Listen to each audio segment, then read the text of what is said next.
Number one FanGraphs baseball podcast. It's StatCast and Stat Blast. TOPS Plus when the stats need contrast. Zips and steamer for the forecast. Hello and welcome to episode 2467 of Effectively Wild, a baseball podcast from FanGraphs presented by and to our Patreon supporters. I am Ben Lindbergh of The Ringer, joined by Meg Rowley of FanGraphs. Hello, Meg. Hello. Well, we had another accidental challenge. Oh, boy. Yeah, we talked about this on Wednesday when there had been 3 in the preceding several days. And on Wednesday, after we recorded, there was another one. So now there have been at least 4 accidental challenges in the past week. This one was the Orioles' Kobe Mayo, and he took a pitch that he thought was ball 4. It was called a strike. He sort of started to walk to first, and then he kind of half reached toward his helmet, but he never actually tapped it. He never touched the helmet. It never made contact. You almost have to do a replay review to see if the helmet was touched, and it was not. And home plate umpire John Tumpane interpreted that as a request for a challenge. And the challenge was issued, I guess, inadvertently, and the call was confirmed. And Mayo was somewhat upset that he had wasted a challenge without meaning to. So, happened again. Yeah. And I did ask MLB about this, just, hey, are you aware of these accidental challenges? Are you thinking of doing anything differently? Yeah. I didn't get an on-the-record response that I can quote, but my sense is that they're monitoring the situation, that they don't want to make any premature changes. It's still maybe just a handful of instances, and all in all, it's gone fairly well. And maybe this will just be growing pains. Maybe it'll just be a passing problem, and everyone will get on the same page. Yeah. Obviously, they have tested the challenge system in spring training and in the minors for many years, so it's not brand new to all the people involved. Many of the umpires, I suppose it is, except for spring training. But I think they're just taking a wait-and-see approach for now, which is defensible. Maybe everyone will get the hang of it, and this is just an adjustment period. Also, it's worth noting, I think, that these accidental cases, I think some of them were just habitual gestures that the player made unconsciously because they were just adjusting their hat or their helmet. Others, though, and maybe this Mayo one, for instance, were sort of initial reflexive, ooh, I might want to challenge. Yeah, like half challenges, basically. Yeah, like a check challenge, basically. Yes. You know, like they're trying to make the challenge gesture, and then they decide not to. So much as not all check swings are ruled swings, not all check challenges should be ruled challenges, but it's understandable, I suppose, that an umpire could misinterpret that when the player is maybe sort of reflexively, instinctively, never mind. Yeah. You know, we're talking like milliseconds here. I mean, you have such a short time to react and make the decision that maybe your hand could kind of reflexively start to go up. And then in the process, your brain asserts itself and says, no, not worth it. And then you kind of play it off as if you never meant to challenge. Yeah. So maybe there was half intent, at least in some of these cases.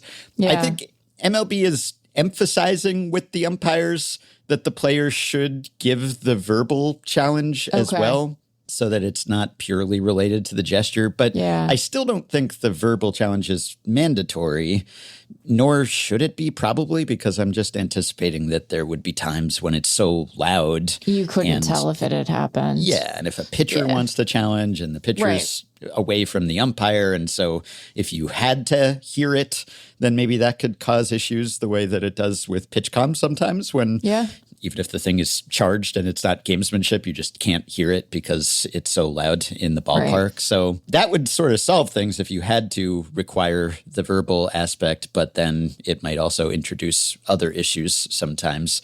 And another thing that I had not really remembered or thought of, there was sort of a similar issue in the early days of the pitch clock where hitters would get into the box and they would hold up their hand toward the umpire as they were kind of digging into the batter's box. Right. And it looked like they were taking time. Yes. Yeah. And this was sort of a habitual gesture that a lot of players made. Yeah. Derek Jeter used to do this like every time he stepped into the box, hold up the hand. And under the pitch clock regulations, that was supposed to be your signal for a timeout. And so there were some cases where the hitter made this movement and it was interpreted as a request for a timeout. And over time, I think hitters just internalized that and realized that they couldn't keep doing that motion. And that hasn't really been an issue since. So maybe that's the precedent here. And that hitters, if they are just kind of going to the helmet just to make an adjustment, then maybe they will stop doing this once this has happened to them or once they have seen it. But if I were working for the league, I might send these clips around to the umpires and say, hey, be sure that there's actual intent here and that they did tap the helmet. And if I were working for a team, I would probably send these clips around and say to everyone, hey, try to train yourself not to tap the head or the helmet unless you really mean it. We've gotten a number of delightful suggestions yes, we have. For a new challenge initiation, right? Yeah. A new signal that you are initiating a challenge. But I think that this is a fairly solvable problem with just better acclimation to the system. And I bet you're right. I bet that front offices are saying to coaching staff, hey, you need to, you really need to emphasize with guys that this might end up costing us, that we might need a challenge later in a game and be unable to use it because they were tinkering with their helmet in a way that was confusing to the umpire. And, I think that you're right that requiring the umpire to hear the player initiate the challenge does leave room for some consternation. But I do think that having the verbalization be a point of emphasis is probably prudent. And maybe it's just really sell it, be a showman up there with your, imagine you're tipping a top hat. You know how you wear top hats? 22-year-old baseball players. So I think this is probably an issue that sorts itself out with a little time and experience. Yeah. But as you noted, we did get many suggestions as we requested last time. We talked about some possibilities that you could have kind of the college sports equivalent where you're sort of twirling your finger around, but that would be possibly bad because in baseball, that's the signal for a home run. So we said, well, maybe it could be, flip your hand on its side as if you're doing some cranking a film camera or something or rewinding a tape or whatever. So we suggested that, but then we saw, well, maybe that could be misinterpreted. You're doing a cuckoo sign or something, and maybe that's critical. I'm not trying to challenge. I'm just enthusiastic about what's on the Criterion channel this month. And we talked about the C. You make a C with your hand, which is a volleyball thing, which I think is workable. But we got a lot of other ideas, some silly, but many serious. We requested both. And I probably won't read individual emails, unfortunately, because we got so many, but thank you to everyone. Number, yeah. But a couple of the more common suggestions. One was just to make it more clear, more demonstrative, and to have to tap multiple times, which a lot of players do already. But I think if you mandated that you had to tap multiple times, a multi-tap model for this, then that might be better or clearer just because the standard sort of, I'm just adjusting my helmet, that would be meaningfully different. You could still get some false alarms and jump in the gun and, oh, I saw one tap and I thought you were calling for the challenge and then I didn't wait to see if you were calling for two. But that might clarify things a little bit possibly and would be very similar to the current system. We also got a lot of suggestions for the soccer model, which is if you want a video review in soccer, then you draw a rectangle, basically like the soccer referee signal for a video review. You draw a rectangle in the air, kind of draw a box. And this it's sort of a skeuomorph for a video screen, but it could also work for a strike zone shape in baseball. And maybe it could be, more of a taller, thinner, rectangular box than in soccer typically.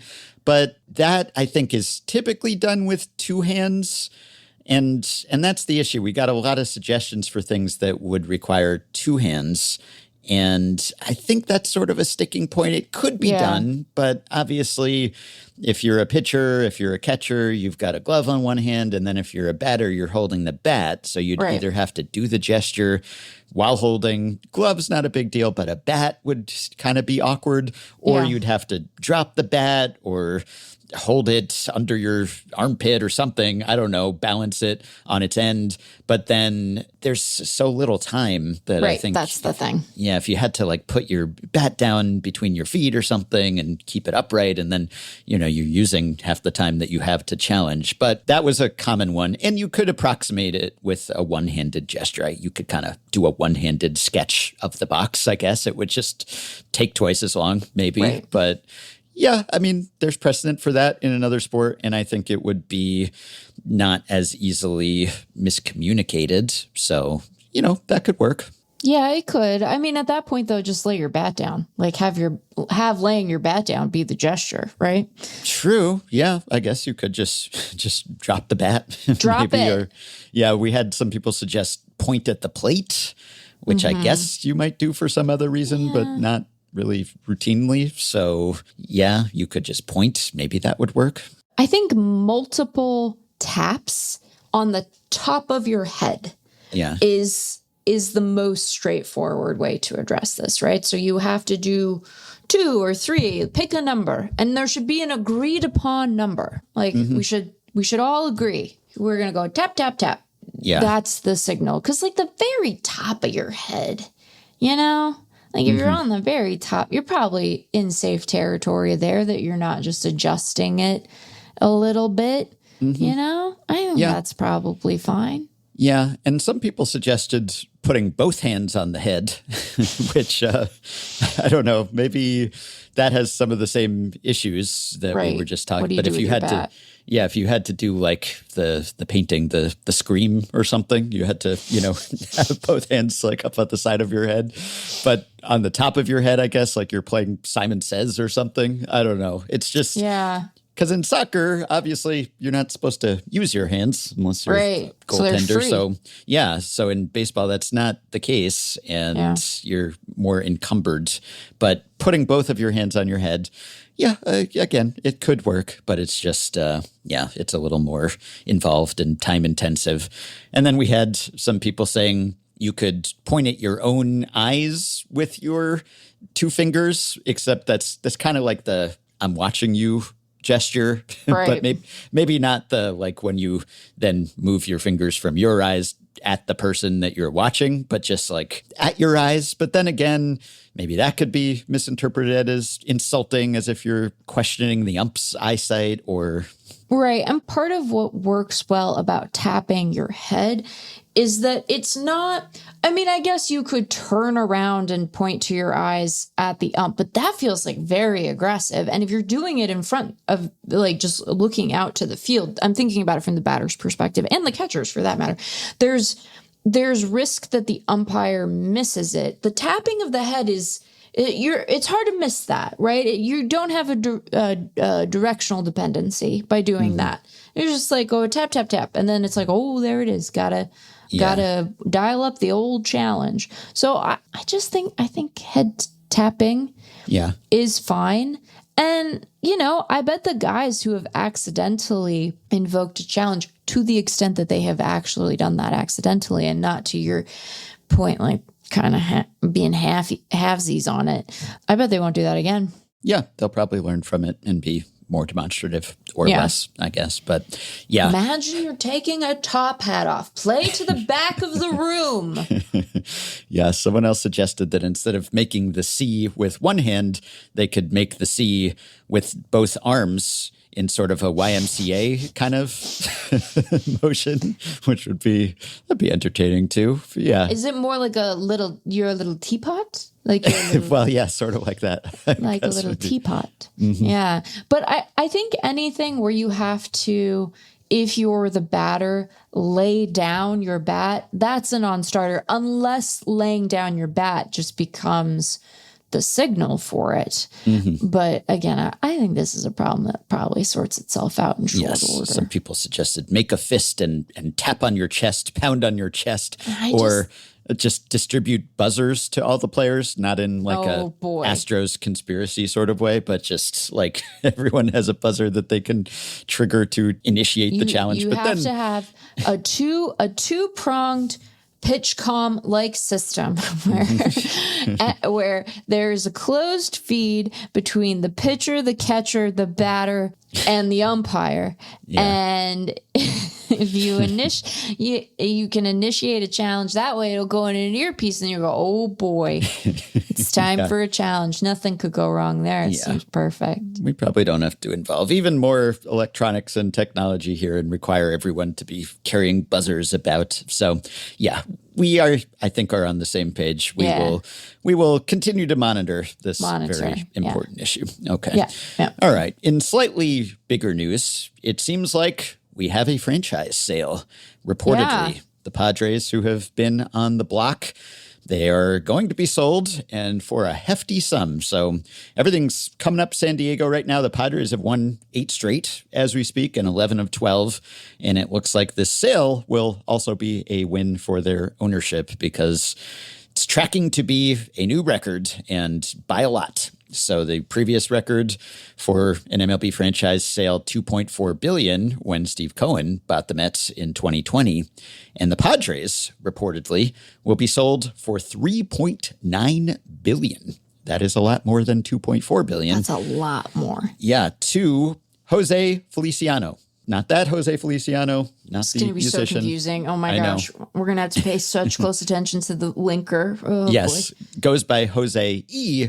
Feliciano. Perfect. Not the Feliz Navidad, Jose Feliciano, but the co-owner of Chelsea, the soccer club. So Feliciano and his wife, they are reportedly the high bidders here, and it has to be approved by the owners and there are various other hurdles, but it appears to be more or less a done deal. So Feliciano, he's from Puerto Rico. I believe he will join Artie Moreno as the only non-white majority owner of an MLB franchise. He is a private equity guy. Unsurprisingly, who isn't? He is 53, which I guess is on the younger side as franchise owners go. But he's the co-founder and managing partner of Clear Lake Capital. And Clear Lake Capital partnered with Todd Boehly, who is a part owner of the Dodgers. They led the purchase of Chelsea in 2022 for $5.2 billion. Todd Boehly was the one guy who was mentioned in the Epstein emails, but not in one of the worst ways. But anyway, this is a lot of money, obviously.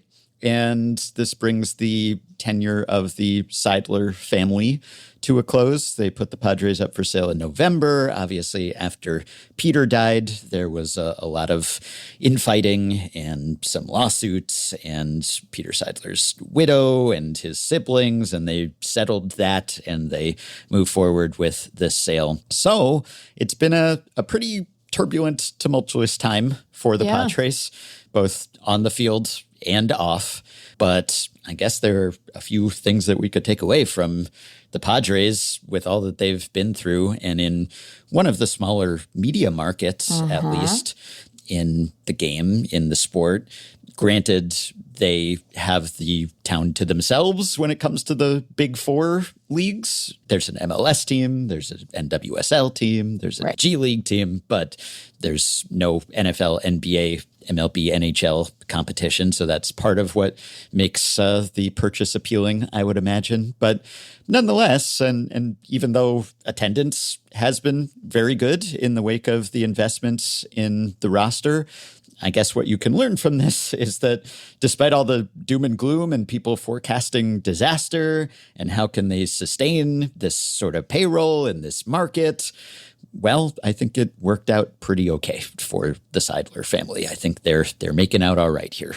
I think in descending order, here are the people who are the most excited about this sale. Number one, without a doubt, is the Seidler family. Number two is the MLBPA.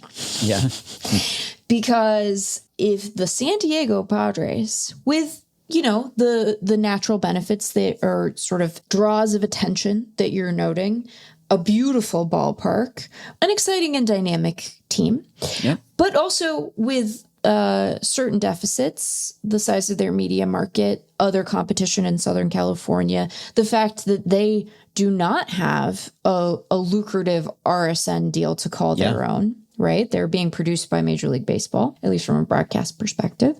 That team is selling for this much and to a private equity guy. Now, we don't know what kind of owner he's going to be. We only know that people will be very confused about who he is relative to ball players with that same name. And I should say, not a soccer expert, obviously, but Chelsea has also had a pretty turbulent, tumultuous time and is in the midst of a rough season. And there's a fan protest taking place of ownership this very weekend, I believe. So what is the nature of their protest? Just like a lack of confidence in their football/soccer acumen and their transparency. And they have invested in the team, but perhaps not wisely. And there's been a lot of like leadership turnover and just business practices, ported in from private equity that haven't always gone super well for the team's fortunes on field and off. So, yeah. So not without potential pitfalls ahead, right? But just from a franchise sale perspective, it's one more our sport is thriving data point. Yeah. It's also hey, just because you're in a small market from a media market perspective doesn't mean you can't be an incredibly attractive business endeavor for people. One sale does not a done CBA make. But if I'm the PA, I'm accumulating clips about this, and I'm sure that the way that Rob Manfred talks about this sale will be stress tested and and worked through much more precisely than your typical sale announcement, right? And most of this rhetoric is going to come from the club. But yeah, I think it's good. It suggests a healthy game. And I have made this point before as it pertains to both the Dodgers and the Mets, and they are certainly not the only clubs in the league that have a financy feel and sort of source of wealth to their ownership group. And there are plenty of ownership groups that have a strong private equity focus in Major League Baseball that are not spending the way those clubs are. So it's not necessarily a sufficient condition on its own.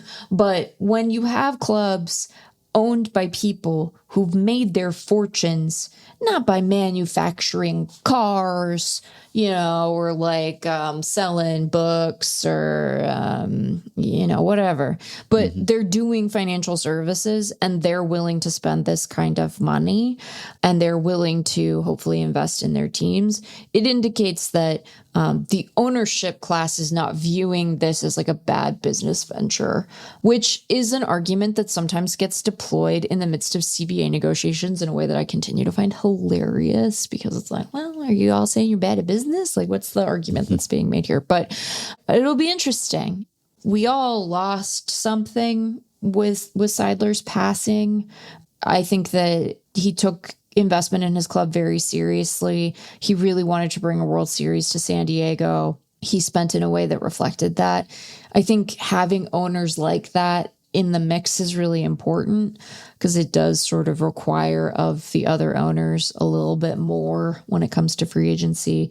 So, I don't know that this new ownership group will be an obvious parallel and replacement, but it'll be interesting to see. I didn't know that they were getting protested. See, it's not enough for me to want to pay attention to soccer. I'm sorry. I know you all like it, and I'm so happy for you. It's just not my sport, man. Well, it is part of the trend toward ownership groups just having huge portfolios of franchises across multiple sports. And ask people in Boston how that's gone for them, right? Like, and countries and continents, Right. It isn't necessarily great. I don't want to say that a big sale price is enough on its own to make this a good sale. We don't know yet. We don't know what kind of sale it is. And it sounds like based on some of their other ventures, we should go in skeptically. But that's the posture you should always take toward billionaires. owners. So there. Sure.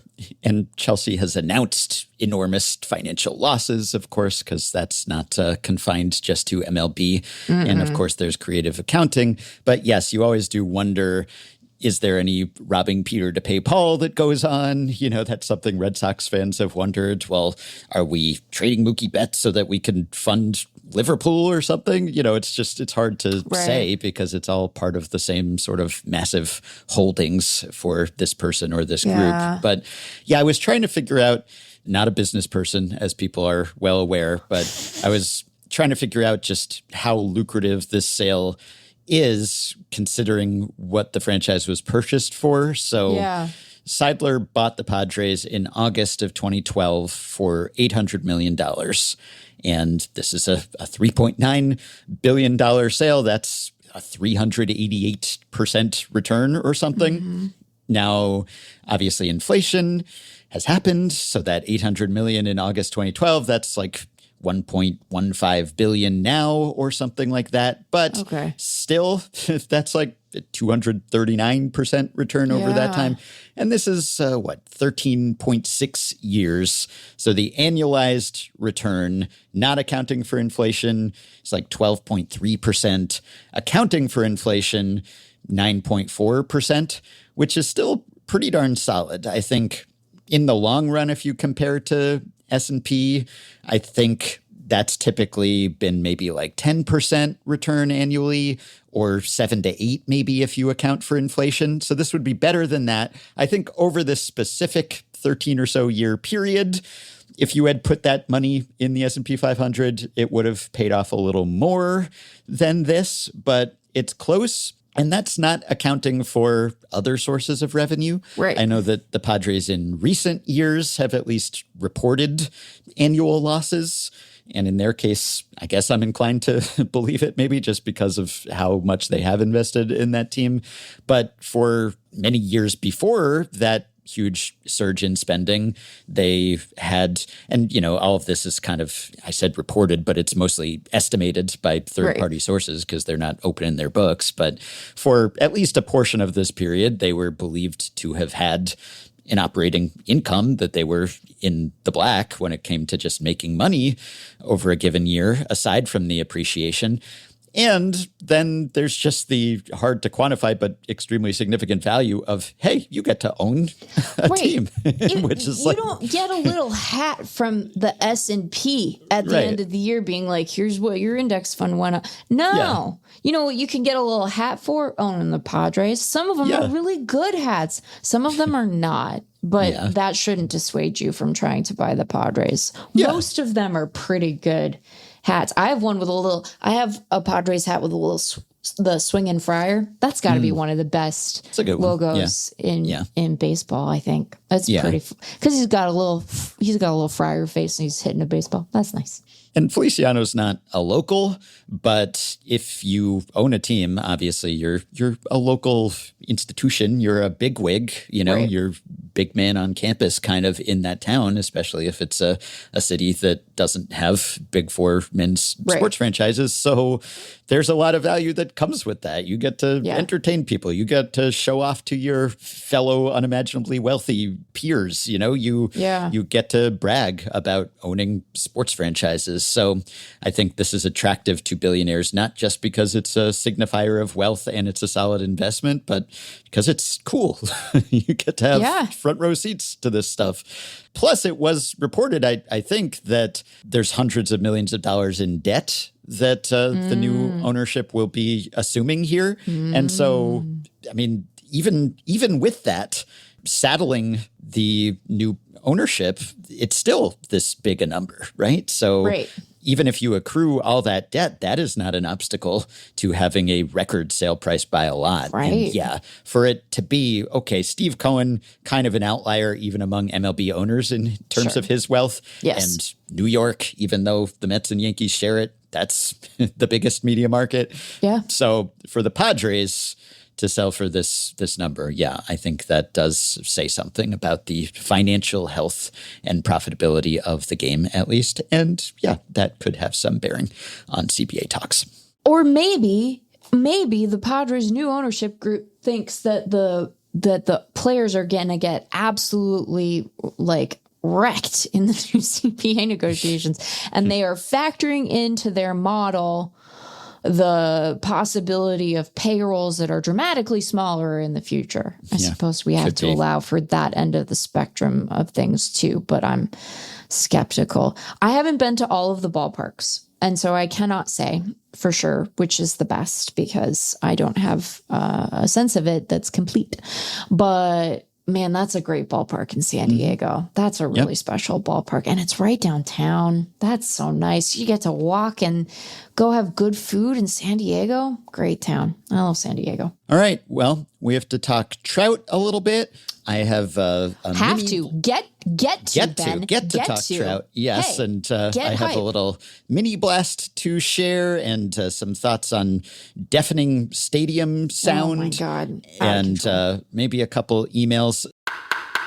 That'll do it for the free preview of today's Effectively Wild. Thank you for listening. If you'd like to listen on and hear whatever wisdom and wit await, we would love to have you. You can visit patreon.com/effectivelywild to access the rest of this episode and plenty of other exclusive content. Weekly subscriber-only episodes, monthly bonus shows, our Discord group, our live streams. Either way, we will be back with another episode soon, which will appear in full on this feed. Until then, we wish you well and thank you for your support of Effectively Wild, whatever form it takes.